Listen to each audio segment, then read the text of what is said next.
When people talk about America, they often mention Boomers, Millennials, or Gen Z, but there is a generation in between, rarely talked about, yet carrying so much weight. They are the ones born in the 1970s in the United States.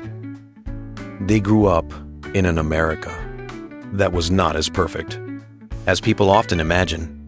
The 1970s and 1980s were marked by inflation, oil crises, rising divorce rates, and a growing sense that social trust was beginning to crack.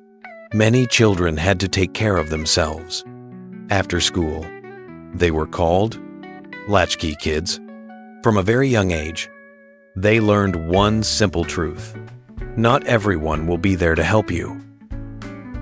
Because of that, the mindset of Americans born in the 1970s became deeply self-reliant. They don't expect the system to save them. They don't rely on anyone for too long, and they are always prepared for the worst-case scenario, not because they are pessimistic, but because they have seen how even the most solid things can fall apart. They were the first generation in the United States to witness a massive technological shift from black and white television to color television, from typewriters to personal computers, from handwritten letters to email. So they understand technology, but they are not controlled by it.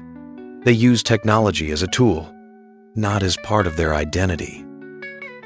Compared to their parents' generation, those born after the Second World War, the previous generation believed in the system, believed that hard work would always be rewarded. Americans born in the 1970s are more cautious. They work hard, but they are not naive. They understand that effort does not always come with fairness. Compared to millennials in the United States, millennials grew up with the internet, encouraged to express their emotions and pursue self-fulfillment. Those born in the 1970s are different. They don't talk much about their feelings. They are not used to complaining. They often keep things to themselves, not because they lack emotion, but because they were taught one rule: handle it yourself first. And when it comes to Gen Z in America grew up in a fully digital world, faster, more expressive, more comfortable showing who they are. Those born in the 1970s are slower, but they think long-term.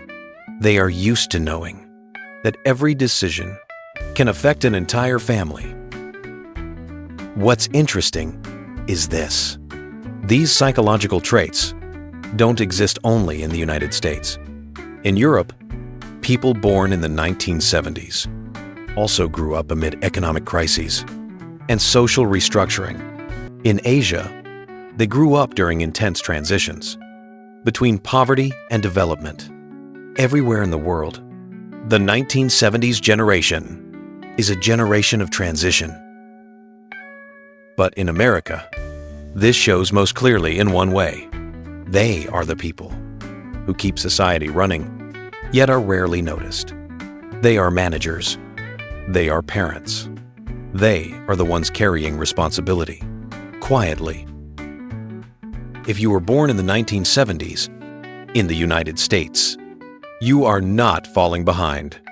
You are simply someone trained to stay steady while everything changes.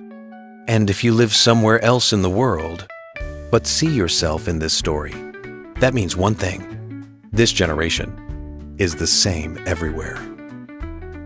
If these words resonate with you or remind you of someone you care about, please consider subscribing to the channel. Here, we slow things down a little, understand each other a little more, and leave no one behind. I'll see you in the next story.